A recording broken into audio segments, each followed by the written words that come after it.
So, Colin, a lot of people ask me, why did I get into business, and why did I start Evans Financial Group? And one of the things that that we have going for us is that we are an independent firm. So I'm not beholden to anyone that is above me. I'm not working for anyone else. I'm working for myself. Now, when I visit with a client, I'm really working for them.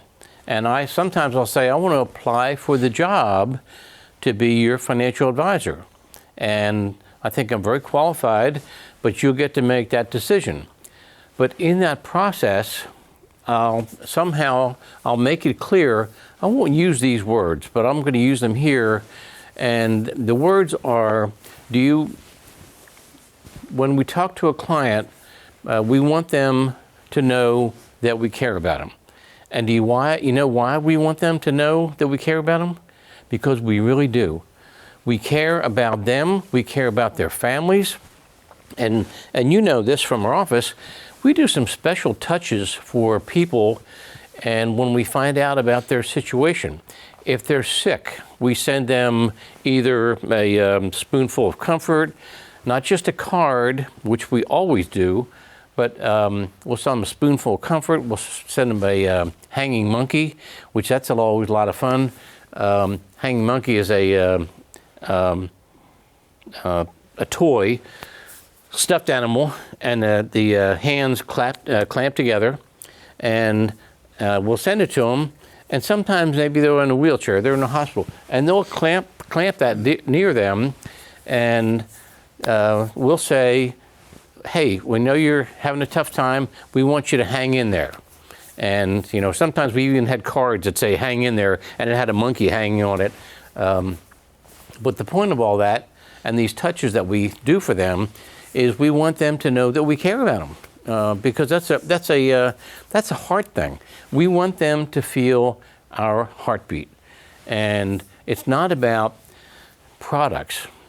Products they can do. Product is a commodity. They can do that with just about anybody on the street.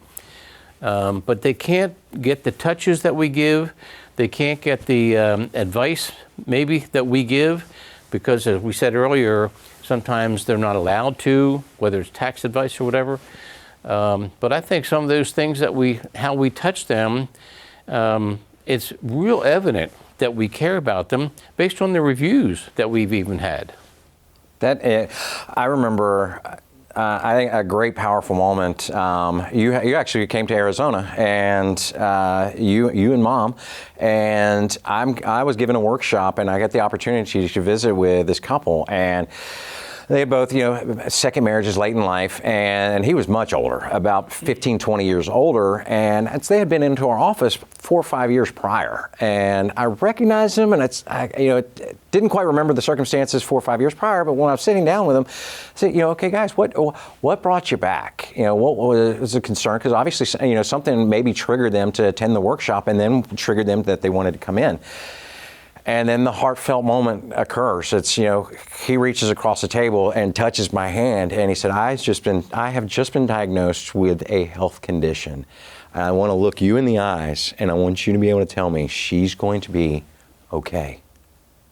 That's so powerful. I mean, we're all grabbing tissues at this moment because, one, it's an amazing honor to have that position, to be able to do that, because in the event, unfortunately he's still with us, in the event that something happens to him, we get to hold her hand, and I hope when, we get, as where we sit in our industry and at our firm, we lose about 2 clients a month. And just as they age, and it's that time frame of hand holding with the spouse. That's losing from passing away. From not that they went somewhere else. that's a scary time for somebody. They just lost the love of their life, and this is the cowboy and the cowgirl, and now the cowgirl has to ride off into the sunset, and we're making sure that she's okay.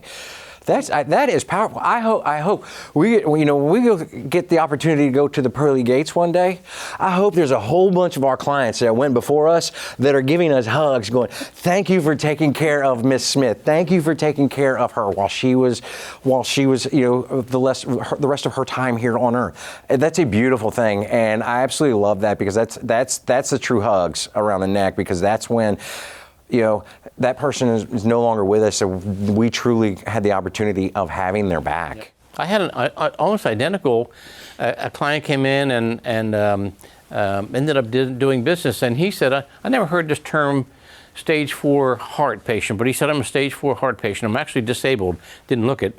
And he said, I want to make sure that she's going to be okay. And, I'm looking at his stuff, and I said, I'll take on that responsibility. And that is not something that we take on lightly, and you didn't take it on, when you can say she's going to be fine. And as sure as I sit here, about a year and a half later, he passed away. I go to the funeral, and I meet his daughters, and I said, this is not the time for us to talk about this. I said, but your mom is going to be fine. And I said that she's going to be fine to her.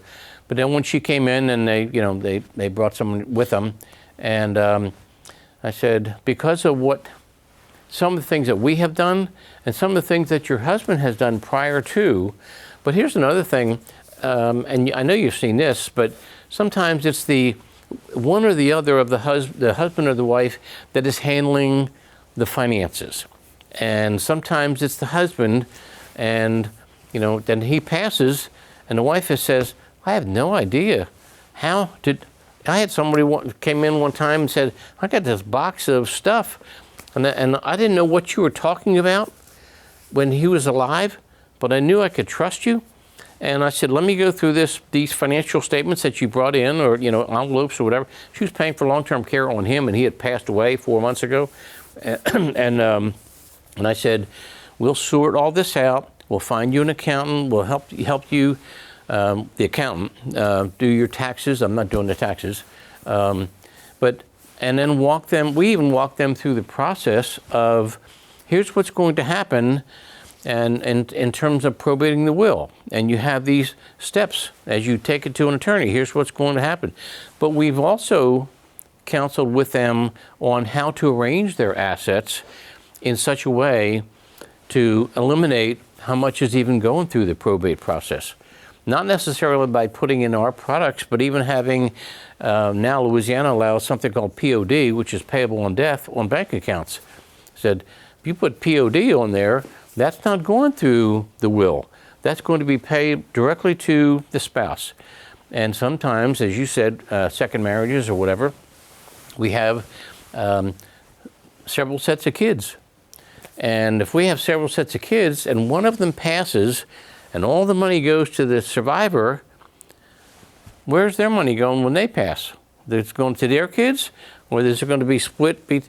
So we have that dialogue, and while that may be uncomfortable, it's not just a financial situation, it's a family situation.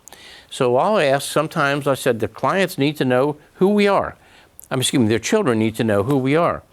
Because I don't want them to hire a $500 hour attorney to tell us who we are, to get their money. I said, so sometimes they'll actually bring them in, but I think all of that is saying that we care about them, and we're giving them information, and we're giving them the hug, if you will, and that they didn't ever see before with any other financial firm, and that's a blessing.